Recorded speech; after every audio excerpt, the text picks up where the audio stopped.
In a single breath, life gifts us voices, visions, and warriors who shape the world we inherit, and in another, it quietly takes them back today. We pause to honor three American legends, whose brilliance, courage, and spirit carried across generations. They came from different worlds: a guitarist whose sound defined soul music, an architect who bent steel into poetry, and a soldier whose bravery echoed long after the battlefield fell silent.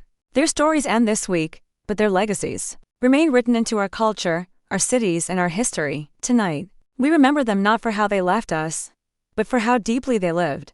A quiet moment settles over the music world today, as fans wake to the news that a guiding hand of American soul has slipped away. Stephen Lee Cropper's death on December 3, 2025, marks the end of a rare voice in music, one that did not sing, but spoke through the warm, steady strings of a guitar. In many ways, his sound became the heartbeat of a generation. From the humble studio rooms of Stax Records to the bright stages of the Blues Brothers, his riffs carried the stories of countless artists and shaped what the world would one day call soul music. In the early morning hours, musicians, fans, and old friends found themselves reflecting on a man who had never chased the spotlight, yet somehow illuminated every place he stood.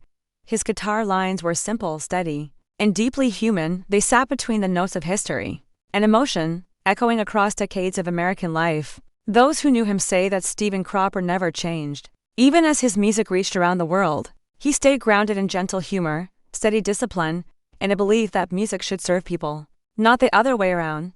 He always played for the song, one producer once said. Not for himself. That was his gift. News of his passing spread quietly but quickly. Many shared memories of seeing him in small clubs, often smiling, always listening before he played. For years, Cropper's presence carried a calming weight, like a friend who understood every feeling before a word was spoken. His fans often described his sound as warm as a familiar kitchen on a Sunday morning, soft, comforting, and real. His journey began in the small towns of Missouri and Arkansas, where music filled front porches in late evenings. As a boy, he would sit close to the radio, trying to follow the rhythm of blues songs drifting through static. Those early moments shaped his ear. He learned not only to hear but to feel the space between each note. It was a talent he carried with him to Memphis, the city that would shape his future and eventually recognize him as one of its quiet giants. When he arrived at Stax Records, he was barely more than a teenager with a guitar. But even then, those around him sensed the steadiness in his playing. He was not the loudest musician in the room, nor the flashiest, yet his riffs held a confidence that seemed older than his age. In the dim studio light, he found partners who understood the same language of rhythm and soul. Booker T and the MGs formed, not with a grand plan, but with a simple understanding. This was music built from heart. Together they shaped the sound of Stax. It was rough, honest, and full of life. Their work became the backbone behind some of soul's most iconic voices: Otis Redding, Sam and Dave, Wilson Pickett, and so many more. When Cropper picked up his guitar, he did not just play chords. He held space for the singer's story to come forward. His style was minimal, almost whisper-like. Each line was placed with care, like a craftsman shaping wood grain by hand. Artists trusted him because he never tried to overpower their message. Instead, he listened, and then answered with sound. Steve had a way of speaking without saying a word. An old bandmate once shared, he didn't push, he guided. Those years at Stax became the foundation of American soul music. More than a studio band, Booker T and the MGs were the quiet architects behind hits that defined an era. When the world swayed to Green Onions, it was Cropper's steady playing that kept the song grounded. When Otis Redding recorded Sittin' on the Dock of the Bay, it was Cropper who helped shape the arrangement, guiding the melancholy drift of the song like a soft tide. His influence spread far, even into places he never traveled. Young guitarists listened closely, studying how a quiet hand could still leave a powerful mark. As years passed, Cropper moved with the changing tides of music. He stepped onto film sets, most famously joining the Blues Brothers. His calm presence on screen became a favorite among fans, especially those who knew him first from the records of their childhood. In the bright, playful chaos of the film, he remained the same steady-eyed, focused, and carrying a deep rhythm beneath the humor. While fame reached him, he never behaved like a star. He remained a collaborator above all else. Many musicians admired this about him. On social media, one tribute read, "Steve Cropper showed the world that greatness doesn't need noise. Sometimes it just needs heart." Another longtime friend wrote, "He taught us that listening is part of playing, and he listened better than anyone." As word of his passing spread, tributes began forming across online communities and recording studios around the world. Some posted old clips of him in worn-out Stax rooms, gently tapping the neck of his guitar before recording. Others shared photographs of him smiling beside young musicians, offering advice without ego. His impact stretched beyond generations. He played with elders, peers, and students, always treating each with the same respect. Those who met him describe a warmth that could calm even the busiest room. He had a soft way of speaking, a slow, not before answering questions, and a habit of tuning his guitar by ear even when electronic tuners sat nearby. It was a reminder that music to him was still a living thing. In the middle years of his career, Cropper became a bridge between eras. He carried the touch of the early soul movement into modern recording rooms. Younger artists saw him as a living archive of American music, someone who had witnessed the birth of iconic songs and still held the stories behind them. He often spoke about those days with humility in interviews. He would smile shyly when asked about his influence, often saying, "I just played what felt right." But those around him knew he shaped far more than he ever admitted. He brought discipline to sessions, kindness to rehearsals, and a certain emotional honesty that blended seamlessly into every track he touched. His later years were filled with reflection and gratitude. He performed at special events, gave interviews about the history of Stax, and continued to collaborate with musicians who sought to understand the roots of modern soul. Even as time slowed his movements, his hands still carried the memory of every riff he had ever played. In recent years, fans enjoyed seeing him sit on small stages, sharing stories about Memphis and the early days of the MGs. He would often laugh softly before describing the unexpected turns of his life, grateful that music had given him such a long and meaningful journey. At some point in each talk, he reminded the audience that soul music was never about perfection. "It's about feeling it," he would say. "If you feel it, the song is true." News outlets today share these memories with a tone of quiet respect. Many highlight Cropper's role in shaping the emotional landscape of American music. They reflect on the countless songs he helped lift into history, and the artists who grew because he chose to play beside them instead of above them. In Memphis, a city built on sound and story, local musicians have gathered to honor him. Some stand outside old studio buildings, speaking softly about what his work meant to them. Others sit indoors, listening to the crackle of vinyl records he once helped create. Many say it feels like losing a family member, someone who anchored an entire chapter of American music. Families around the world are doing the same, playing old tracks, remembering long car rides, dinners, and gatherings where Cropper's work played gently in the background. His music did more than fill rooms. It shaped emotion, memory, and identity for millions of listeners. One tribute from a longtime friend captures the moment simply: "Steve played with soul because he lived with soul, and he gave that gift to all of us in the quiet that follows his passing."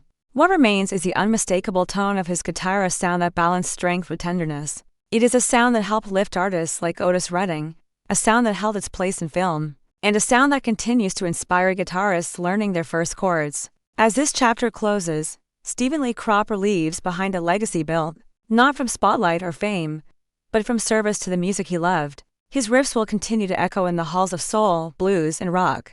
His steady touch will guide future players who learn that sometimes the most powerful notes are the ones played softly. And in the memories of those who listen, whether in busy cities or quiet small towns, his guitar will keep carrying the heartbeat of American soul, reminding us of the gentle man who let music speak for him, and spoke so powerfully through it.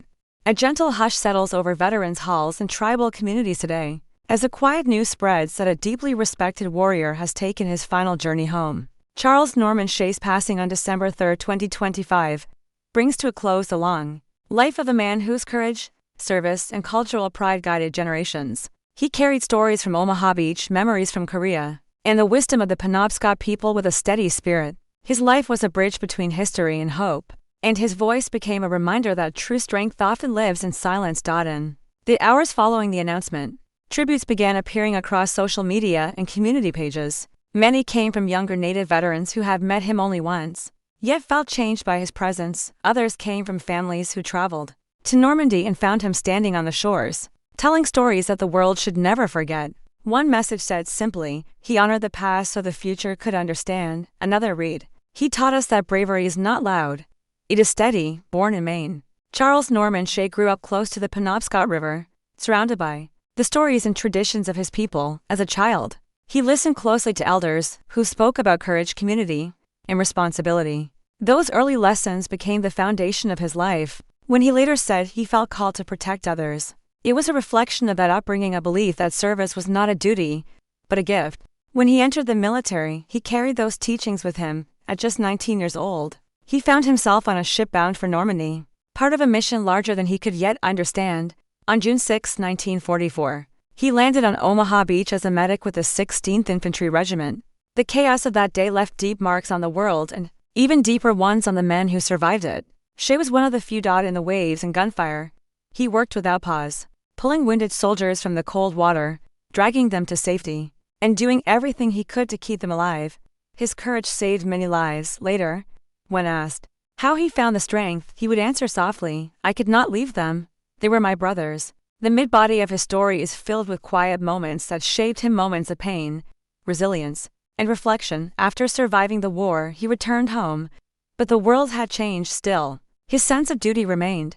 He later served again, this time in the Korean War, where he continued to protect and heal. Fellow soldiers remembered him as calm, focused, and endlessly compassionate. One veteran once said, "Shay carried strength the way others carried weapons, but his identity was never shaped by war alone." When he eventually returned to Maine, he became a keeper of stories his own, and those of the Penobscot Nation. He understood that memory was not just something held, it was something passed on. Over the years, he spoke in schools, gatherings, and ceremonies, sharing the history and resilience of his people. His voice carried the rhythm of the land he grew up on, steady and warm. In the later decades of his life, Shay became a living link between the Penobscot community and the global story of World War II. He traveled often to Normandy, not as a visitor but as a guardian of memory. Many tourists were surprised to find him standing on the beach in the early morning light, speaking gently about the men who never returned home. He believed these stories belonged not only to history books, but to hearts. One reporter who interviewed him in France recalled how he paused before speaking, letting the ocean settle before sharing his thoughts.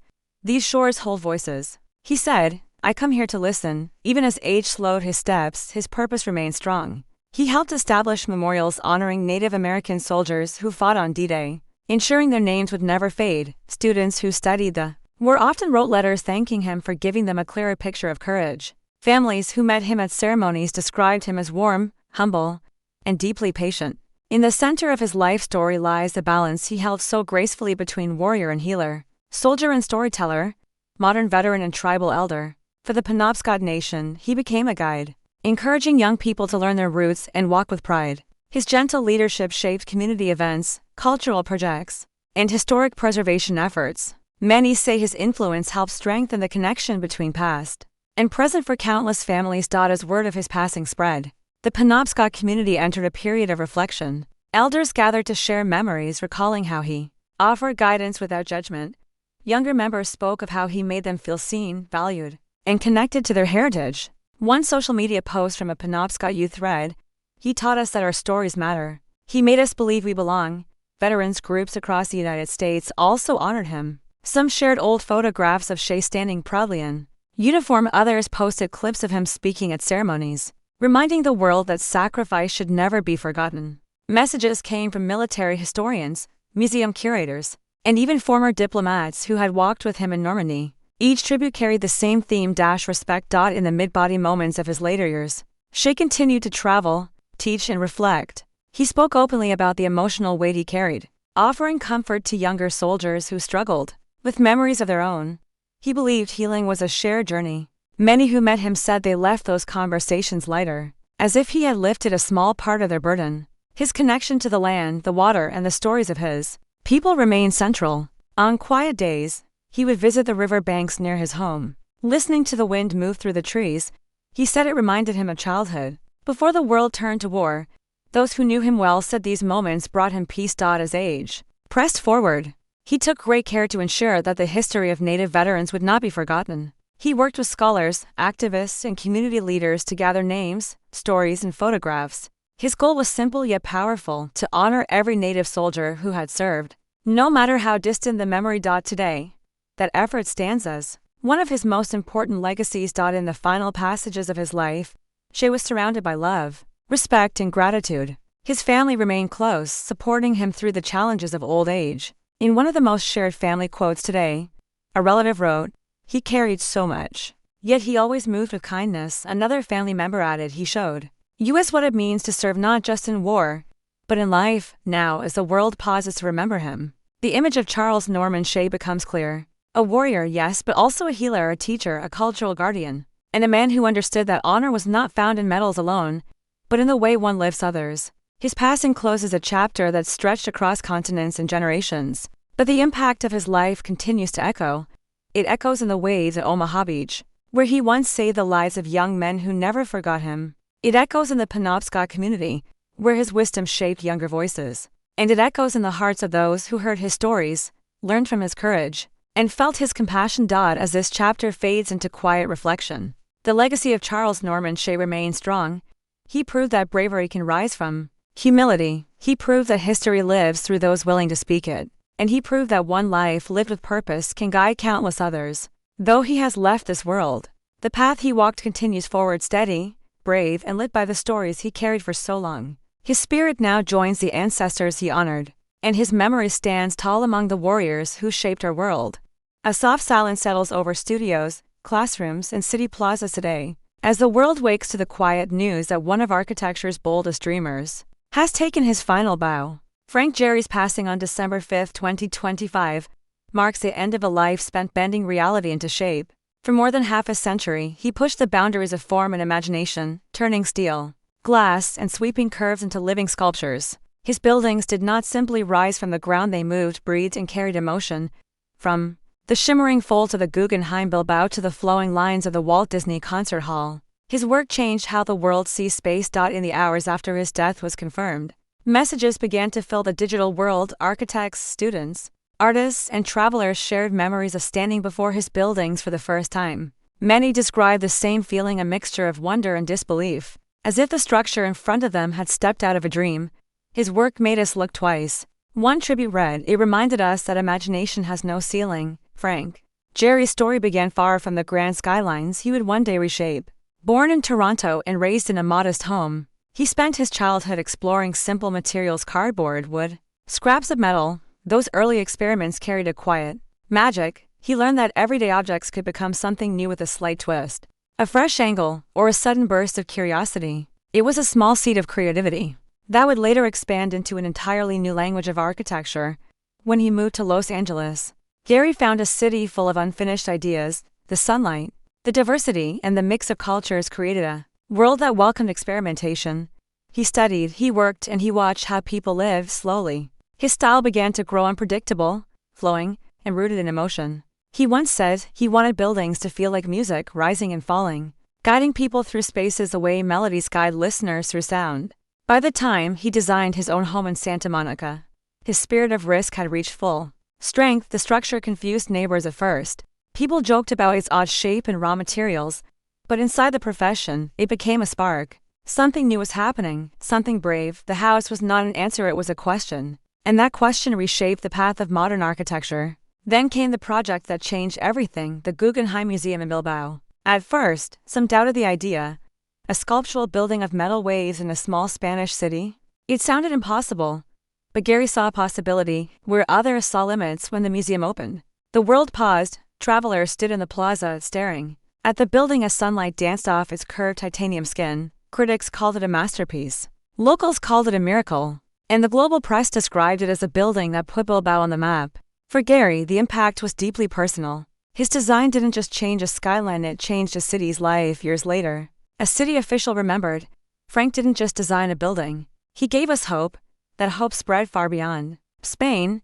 Architects across the world began to rethink what buildings could be and how they could speak. In the years that followed, Gehry brought movement into every corner of his work. The Walt Disney Concert Hall became a flowing sail in the heart of Los Angeles. The dancing house in Prague turned the idea of a building into a playful rhythm. The Louis Vuitton Foundation in Paris rose from the ground like a ship catching the wind. Each project seemed to carry an invisible pulse, as if the structure itself were alive. Midway through his career, Gehry became more than an architect. He became a guide for young designers searching for their own voices. In lectures, he spoke softly, often reminding students that fear and creativity travel side by side. "If you're not scared," he once said, "you're probably not trying hard enough." Many who listened to him carried those words into their own work, shaping a new generation of daring thinkers. Friends described Gehry as gentle, humble, and surprisingly quiet. Despite his fame, he often downplayed his achievements. He dressed simply, worked long hours, and kept a childlike curiosity. That never faded. One former assistant shared a memory in a recent tribute. He'd pick up a piece of paper, twist it once, and say, "See, there's a building in that," and he meant it as news of his passing spread. Emotional tributes poured in from artists and leaders across the world. One message from a well-known musician read, "Gehry turned cities into galleries. He made us feel something before we even stepped inside." Another tribute from a former collaborator said, "Frank taught us that the world bends toward creativity if we give it the chance." In the mid-body of his life story, Gehry's work blossomed into something larger than design. He became a cultural symbol, a reminder that imagination does not fade with age. Even in his later years, he approached each new project with the same spark he had as a young boy cutting cardboard at a kitchen table.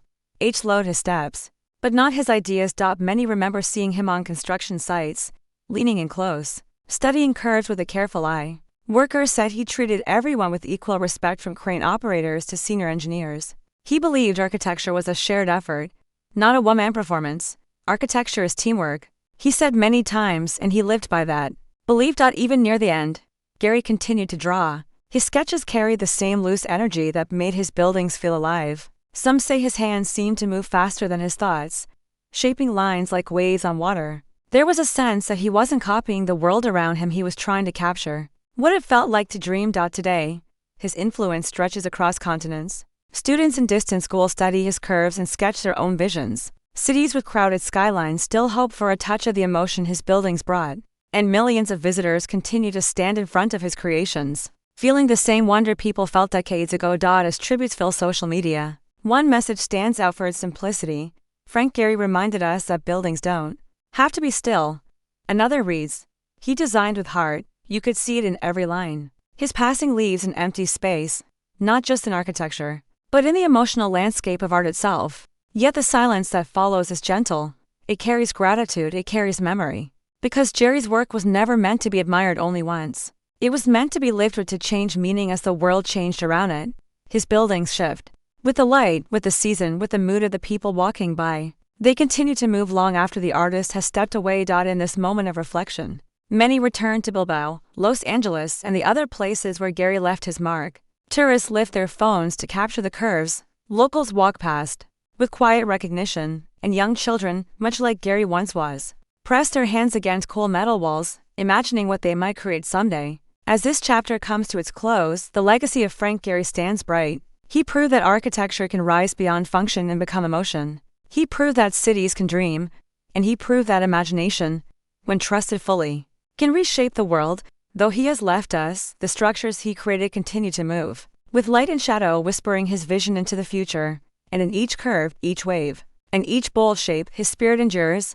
Frank Gehry bent reality not to break it, but to show us that it could hold beauty we had never seen before. And as generations walk through the spaces he imagined, his work will keep reminding us that life, like architecture, is always in motion.